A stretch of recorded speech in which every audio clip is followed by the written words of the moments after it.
not far from the town of Tarnów. I remember going there, this would be 1992 or 3.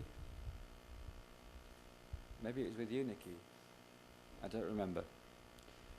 But there we were, outside this town, where in June 1942, 6,000 Jews had been taken out of the town of Tarnów to the village of Zbilatowska Góra, behind the village of Zbilatowska Góra, to where there was a copse, behind the Catholic cemetery, into the space behind.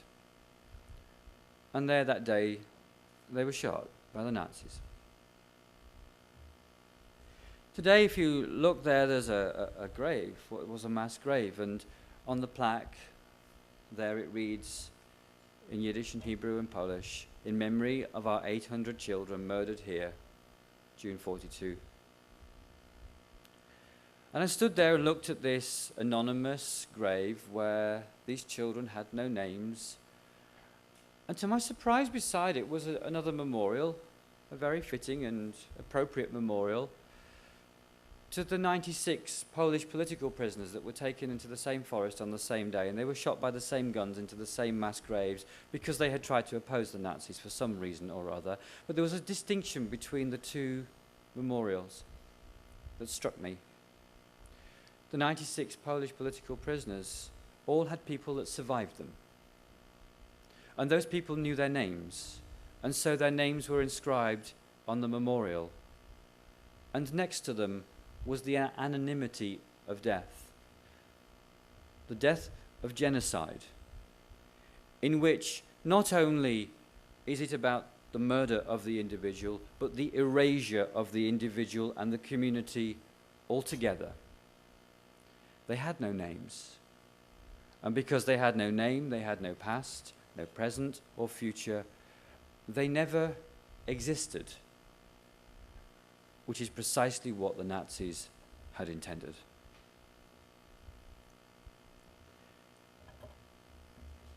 I remember standing on the small hillside of a town called Bełżec, where 600,000 Jews had been taken and murdered, where all but 2 of them had succumbed. Only 2 survived. Only one of them, Yakov Rader, ever wrote anything about what happened there. 600,000 Jewish lives murdered, no names, no dates of birth, no dates of death, no past, no present, no future, and only a small handful of pages in Yiddish that describe what happened there. And as I stood there, I thought about my relationship to what had occurred there, because I had no relationship to what had occurred there. I was born in a Christian family in England, with no connection to the Jewish community or the lost Jewish world that was represented there, and could feel very far away from what I was seeing. And yet something told me that because of our shared humanity, I shared in what happened there. And that the memory of what happened there is my memory too, or could be if I chose it.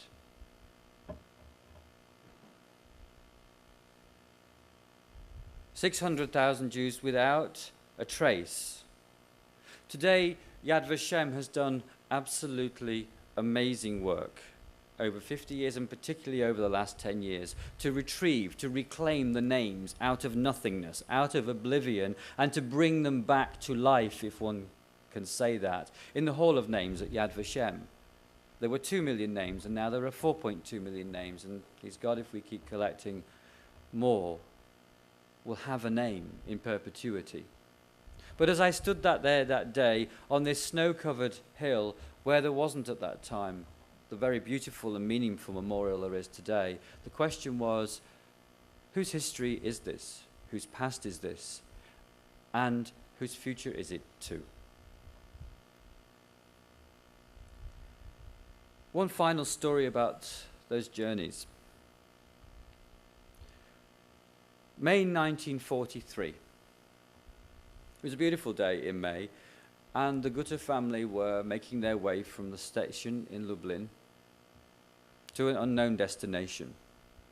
Just the previous day, that same little family of Hasids had come out of this bunker where they had been in the Warsaw Ghetto uprising. Mendel Gutter had made his way from Lodz to Warsaw and had helped to dig through the place where the families could hide. When he and his wife and his two 12-year-old children emerged from that bunker, they did not emerge as the victims of genocide. They emerged as prisoners of war. The guns that were pointing at them as they came out of that hole were not the guns of genocidal killers. They were the guns of soldiers protecting their own lives, because the Jews were not being silenced. It was only a 24-hour period, less than that actually. It was just several hours before they were at the Umschlagplatz waiting for their departure. The next day, once again, they were the victims of genocidal killers. And as they stood in that line there, the lines were split, men and women, and then life and death. Sabina, his 12-year-old sister, had been selected for life, but she didn't want to leave her mother. She struggled. They let her go back to death.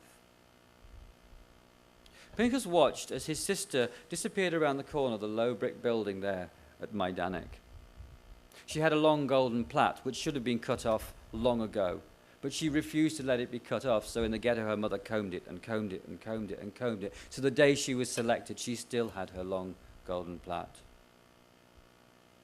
An hour later, Pinchas was out the other side of the selection. He was alive. He had no idea what that meant until someone told him what it meant. And in that split second, he began to cry. And 60 years later, he confided in me, Stephen, I began to cry and I didn't understand the tears. Were they relief or sorrow? And the moment I became conflicted, at 12 years old, the moment I became conflicted about whether I was happy and relieved or sad and full of sorrow, I realized I had to kill my soul.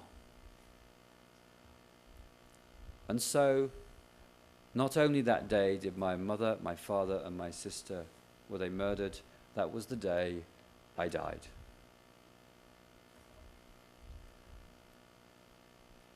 He said, even today, I cannot remember my twin sister's face.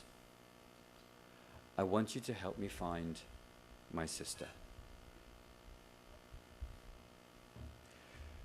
According to the United Nations definition, genocide is the intent to destroy, in whole or in part, a people because of its ethnic, its racial, or religious background. There are five ways in which this can be done: through killing, through causing bodily harm or mental harm, inflicting conditions which are designed to bring about their physical destruction, preventing births, or transferring children from the group. When we see genocide occur, and the Holocaust was the defining genocide of the 20th century, out of which that definition directly came by the United Nations in 1948, but has been visited upon our planet and upon our race, the human race, many times in the last 100 years. When we think about genocide, we often think about killing, the crisis, the gas chambers, the mass executions, the killing, the machetes. That's not what genocide is. That's the outcome of the genocidal process. But genocide is so much more than that. You see, the Nazis did not intend to kill the Jews initially. The Nazis may have intended to kill the Jews, but even if they did intend to kill them, it didn't begin with killing. It began with exclusion. Because we think about genocide as killing, but actually it's about the process of exclusion. I exclude you because you are black. I exclude you because you are a Muslim. I exclude you because I do not think you have the right to work here. I exclude you because I do not believe you have the right to live here. I exclude you because you do not have the right to live. That is a continuum of exclusion. At one end of it is racism, which is why the topic of this talk is fighting racism through Holocaust education. At one end of the exclusion is racism. I exclude you because of who you are.